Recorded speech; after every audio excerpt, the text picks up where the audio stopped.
NASA is returning to the moon. With the Artemis campaign, humans will, for the first time, explore some of the moon's oldest terrain, the lunar South Pole. Untouched by human hands, this region of the moon will pose new challenges for the astronauts and offer scientists a different and exciting landscape to make new discoveries. But lunar exploration is difficult and complicated work. It takes practice. So how does one practice exploring the moon? One way is to conduct analog field tests, working in locations that mimic the conditions of the extreme environment you want to explore. This is JETT, the Joint Extravehicular Activity and Human Surface Mobility Test Team. This group of astronauts, engineers, scientists, and technicians unite to conduct their largest and most sophisticated simulation of a moon mission. The people, systems, hardware, and technology are put to the test in a training exercise for the moon and beyond.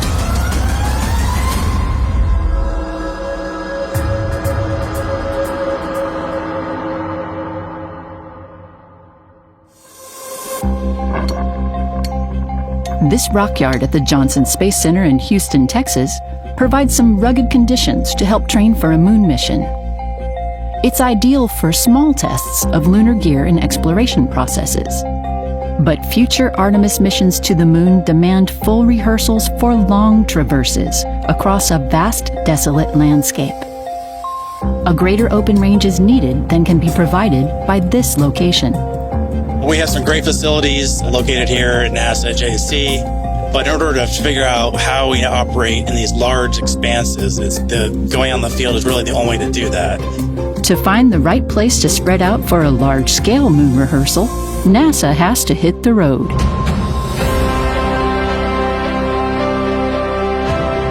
This is one of our larger integrated field tests. We do smaller scale tests depending on what the nature of the objectives and the goals are for each one. This is a big one. This is the San Francisco Volcanic Field in northern Arizona. Barren, rugged, geologically perfect for rehearsing long walks on the moon. Yeah, the legacy out here in the Arizona desert, it's a beautiful place to train. Apollo used it to train. It's the right scale of exploration. So the science targets, the EVA targets, the spacewalk targets. So it gives us a robust way to test our hardware and our infrastructure in a high fidelity environment. It's an excellent place to do this kind of research because this really vast volcanic plains has a lot of regolith on top, and so there's a lot of diversity of the kinds of class and materials that the crew will be seeing.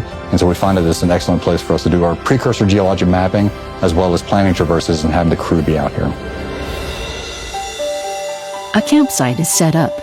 Cones are laid out to represent a lunar lander, the starting point for the journey. There are 4 EVAs, or extravehicular activities, to rehearse. Some are in the day, and some at night. Part of this test is recreating the unique lighting conditions of the lunar South Pole, where Artemis astronauts will be exploring. The lighting will be unlike any NASA has experienced on the moon before. Apollo, we had all this great imagery and this photography and videos because it was bright the whole time. So we landed on the side of the moon that was lit the entire time during each Apollo mission. Now we're going to the South Pole. Yeah, just because they're going to a region where the sunlight is so low, the angle of the sun is, so the sun is just going to hover over the horizon, basically. Everything is going to create really long shadows, right? And so navigation is going to be really tricky. There's going to be a really stark contrast between like the bright white rocks and like the dark shadows, right? And so that's, I think, is going to be really hard. In these lighting conditions, scientists hope to make new discoveries on the moon regarding the presence of water, as well as elements preserved in the permanently shadowed areas of the lunar South Pole. What they find can help solve some mysteries about the formation of the moon and the solar system itself.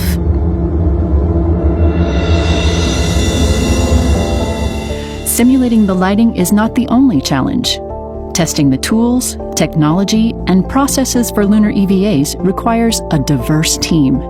The thing that excites me most about these analogs is the integration of people, right? So we have scientists out here, we have engineers out here, we have operations specialists, and just that integration where we learn each other's discipline. Like as a scientist, I learn about the suit and what it's capable of. And then the engineers and operations people learn from a scientist of like what we really want to collect. And so that's the part that I love about these analog missions the most, is the integration of the different teams and disciplines and learning from each other.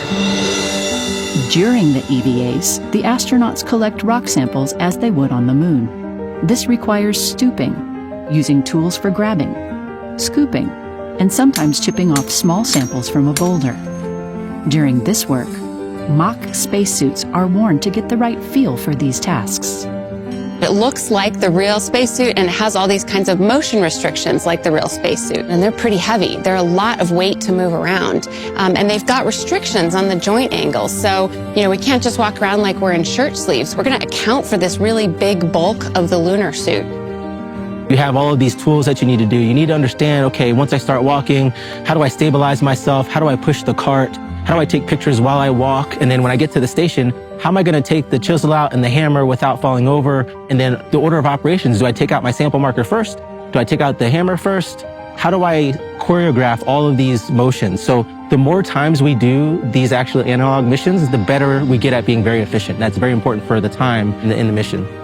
So the data that I will be collecting specifically on the suit team is related to the crew members themselves and how they're feeling and working in the suit. So we want to be able to provide them with their optimal task performance. So if I can provide them any additional comfort or mobility in the suit specifically to better perform their tasks, that's the kind of information that I'm looking for.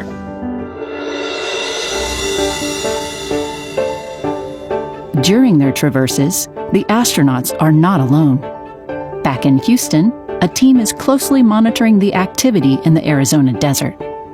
Just as if it were a real moon mission, this test is under the watchful eye of Mission Control. And so that has like the flight controllers, the flight directors, and then all of the scientists, all the geologists that are going to be helping out with our actual Artemis mission. Mission Control itself has a back room. This is the SIR, the Science Evaluation Room. What the science backroom or science evaluation room for Artemis is actually the brain trust of lunar scientists and geologists. And their job is to feed insights and recommendations up to the crew during a mission to make sure that those objectives are represented and accomplished throughout the mission. So it's really kind of where the lunar science magic happens within the flight control team and within Mission Control back on Earth. The science team is testing the processes of how they will work with the astronauts and Mission Control for collecting samples.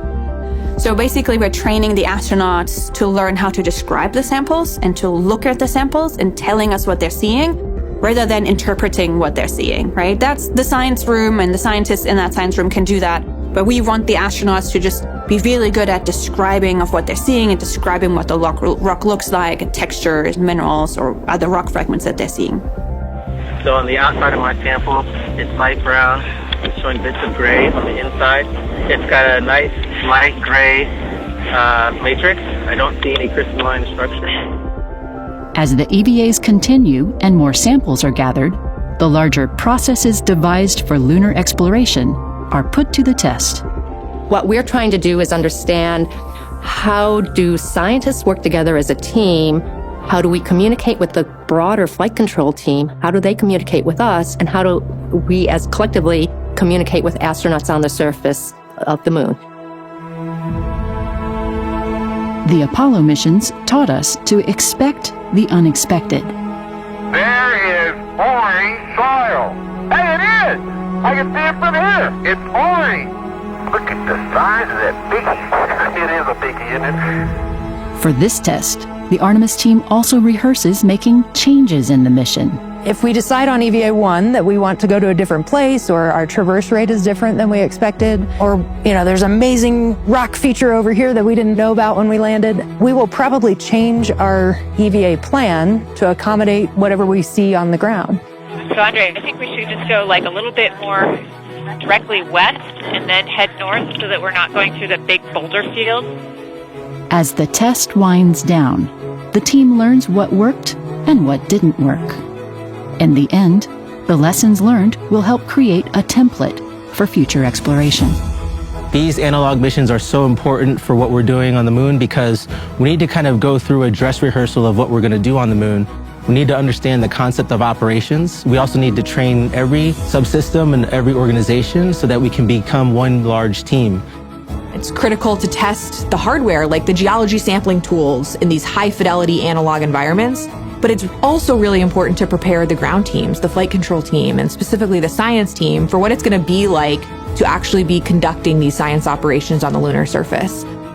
Suit engineers, tools engineers, geologists, other scientists, human factor scientists, flight controllers. The part I enjoy the most is integrating all those aspects together to make something look like an actual lunar surface mission.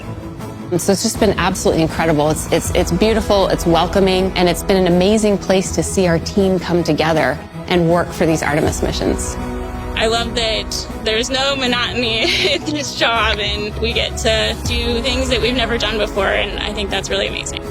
It's the coolest job in the world.